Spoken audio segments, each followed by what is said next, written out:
Squadron style combat techniques की सबसे जरूरी चीज पैर है। पैरों से ताकत पैदा करके उसे अपनी मुट्ठी तक भेजो। सबसे पहले हम तुम्हारे शरीर को 5 बेसिक मूवमेंट्स की आदत डालेंगे। हफ्ते में 2 बार आकर तुम्हारी प्रोग्रेस चेक करूंगा। अगर काम चोरी की तो मैं फौरन पकड़ लूंगा।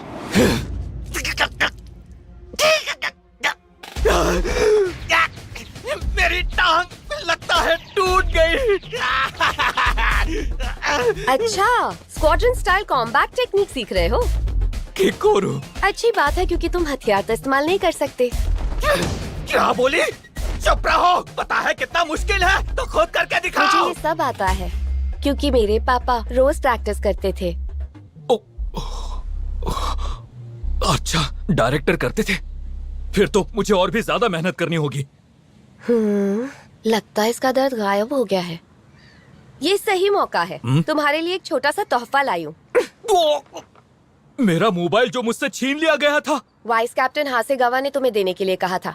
तो मुझे फोन रखने की इजाजत मिल गई। जाओ दोस्तों से बात कर लो। ओह, सबसे बात करके काफी वक्त हो गया ना, कॉल कर लो।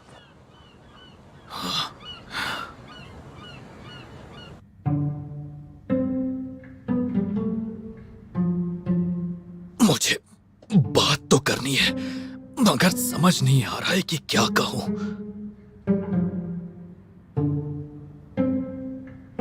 थर्ड डिवीजन से यहां लाया गया, उसे तो 2 महीने हो गए।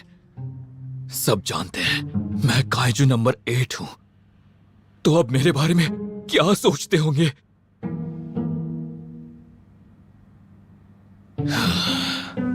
चलो फोन ऑन करके देखता हूं।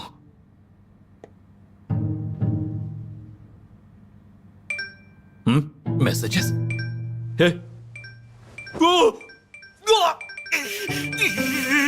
ये क्या हो रहा है? इतने सारे मैसेजेस आ गए। मेरे लिए 503 मैसेजेस है। ऐसे कैसे? खोल कर देखो। मैंने सबसे खतरनाक राज छिपाया था। तुम झूठे हो, बेकार हो, तुम डरावने हो। आपने सबको निराश किया। मुझसे दूर रहो काइजू। डर लग रहा है।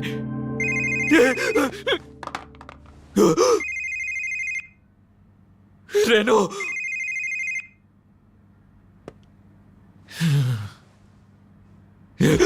गलती से रेनो का फोन काट दिया। अब तो और भी मुश्किल हो जाएगी।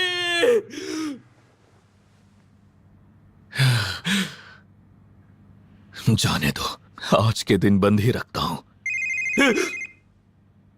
अब यारू कहाँ आया?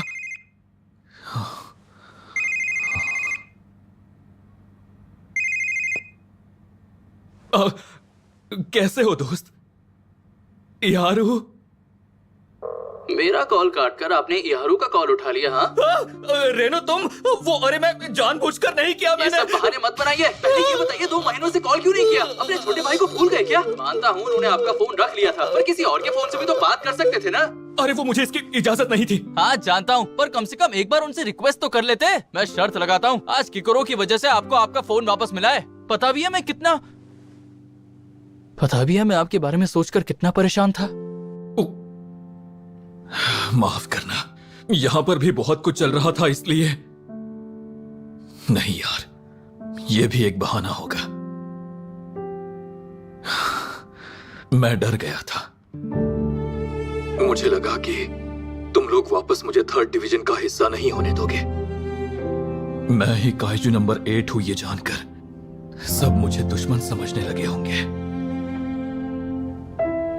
हाँ सही कहा अंकल, सब तुमसे डरे हुए हैं। क्योंकि अब तुम्हारे पास एक इंसान की नहीं बल्कि एक काइजू की ताकत है, तो इससे डर लगना तो जायज है। लगा ही था। लेकिन इसका मतलब ये नहीं कि मुझे तुमसे नफरत है। मैंने खुद देखा है कि कैसे तुमने हमारे बेस को बचाने के लिए अपनी जान जोखिम में डाली थी। ये देखने के बाद हम सब तुम्हें अपनी टीम का हिस्सा भला कैसे ना माने। और अच्छी बात यह है कि 3rd डिवीजन में कोई भी तुम्हें दुश्मन नहीं समझता, सब तुम्हें हीरो मानते हैं। लेकिन अब मुझे गुस्सा आ रहा है अंकल। तुमने ये कैसे सोच लिया कि हम दिल के इतने बुरे हैं? हम पर भरोसा रखो काफका सर, सिर्फ इहारू और मुझ पर ही नहीं बल्कि हम सब पर। मुझे यकीन है आप यहां जरूर वापस आएंगे, और ऐसा सोचने वाला मैं अकेला नहीं हूं।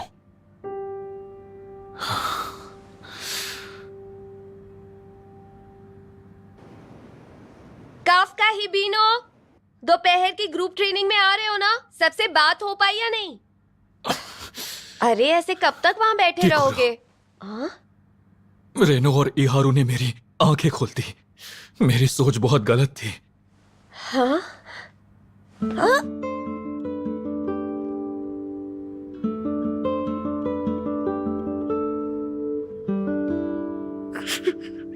मैं सच में बहुत बड़ा बेवकूफ हूँ।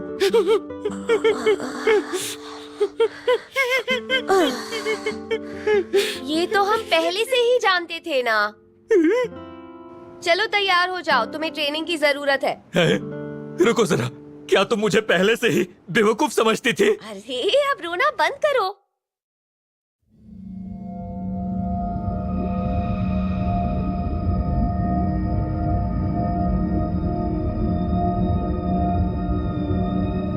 और बर्दाश्त नहीं होगा। अंदर से इसे रोकने की कोशिश कर रहा था, पर लगता है अब मेरे बस में नहीं रहा।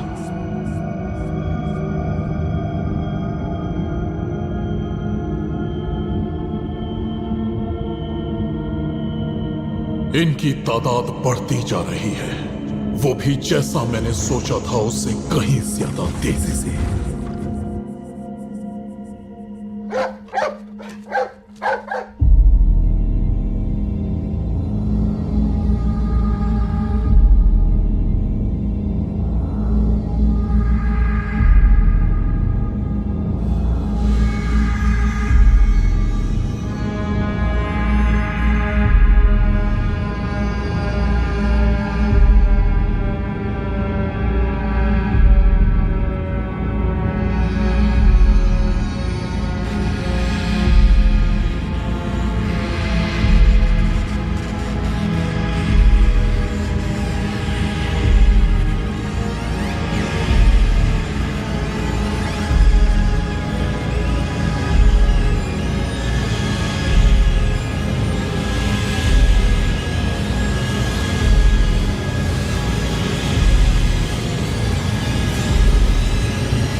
ये चल क्या रहा है?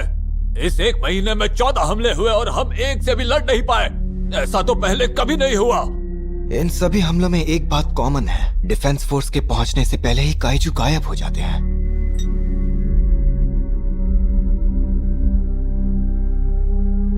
साफ दिख रहा है कि ये पुराने काइजुओं के मुकाबले कहीं ज्यादा समझदार है। देखकर तो लग रहा है काइजू नंबर 9 बड़ी मुसीबत लाएगा। ये तो बहुत तेजी से आगे बढ़ रहे हैं।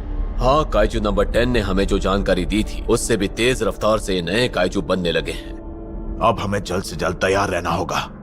हाँ सिगावा, हमें बताओ हमारी तैयारी कितनी हुई है? जी सर, सरकार के सारे जरूरी कामों को अलग अलग हिस्सों में बांटकर बैकअप भी तैयार किए हैं। शहरों की सुरक्षा बढ़ाई है, तेज इवैक्यूएशन के लिए अंडरग्राउंड शेल्टर्स बढ़ाए हैं और सब प्लान से चल रहा है। हमने दूसरे देशों से मदद मांगने के बारे में भी सोचा था, लेकिन हमारी न्यूट्रलाइजेशन ट्रीटी से जुड़ी कई दिक्कतें सामने आई।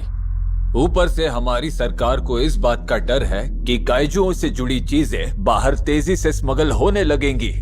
आगे जरूरत पड़ सकती है, इसलिए हम नंबर 1 वाले सूट की सील को हटाकर उसे कैप्टन गेन के इस्तेमाल के लिए कंपैटिबल बना रहे हैं।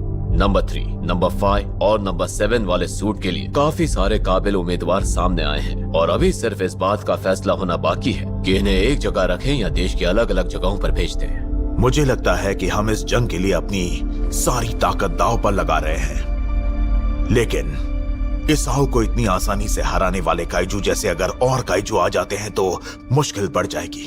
मेरे हिसाब से हमारे देश पर पहले से काफी बड़ा खतरा मंडरा रहा है। ऊपर से मैं बूढ़ा हो गया हूं, है ना ईसाओ?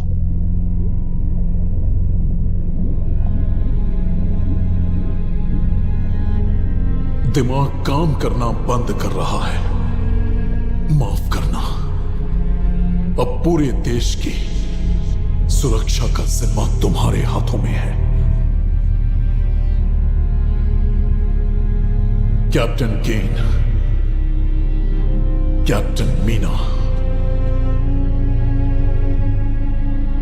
और नौजवान योद्धाओं साथ में काफका ही बीनो।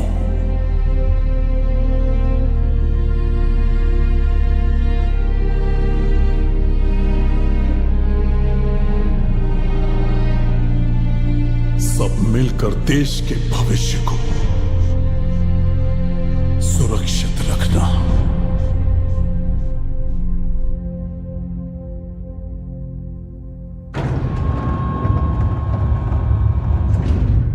वादे के मुताबिक तुम्हारे साथ असली लड़ाई लड़ूंगा। उससे पहले इसे संभालना सीख लो। तुम्हारी सारी खूबियों के हिसाब से ही हमने इसे कंपैटिबल बनाया है। Weapon number 4। इसे पहनकर हिकारी शिनोमिया कई सारे काइजुओं से लड़ी थी और उनका खात्मा किया था।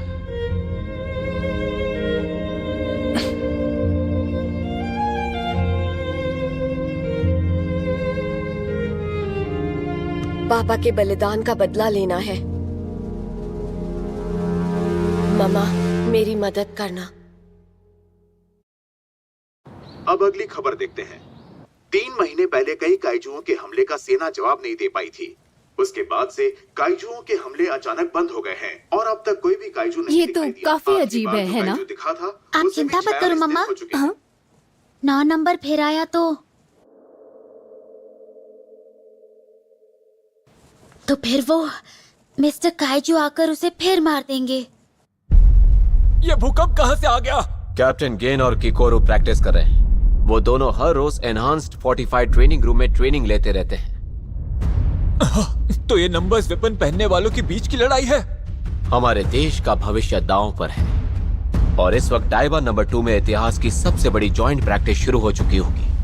फायर! एक ताकतवर दुश्मन के खिलाफ एक्यूरेसी बेहद जरूरी है। हमले की ताकत बढ़ाने के लिए सब एक ही जगह निशाना लगाओ।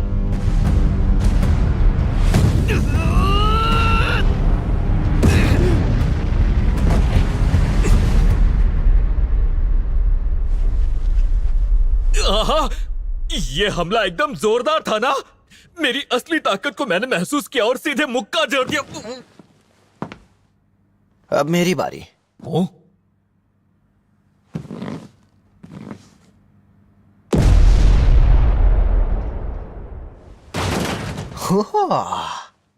काफी सीखना बाकी है। चलो, लंच टाइम हो गया है। पटकना जरूरी था क्या? आज तो मैं अपनी ताकत दिखा कर रहूंगा।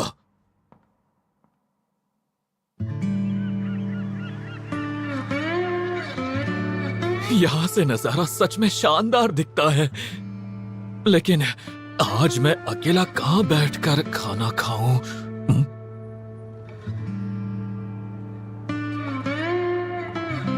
नहीं नहीं, कैप्टन के बगल में बैठकर खाना सही नहीं होगा। वहां कहाँ जा रहे हो? आओ यहाँ बैठो। ये तो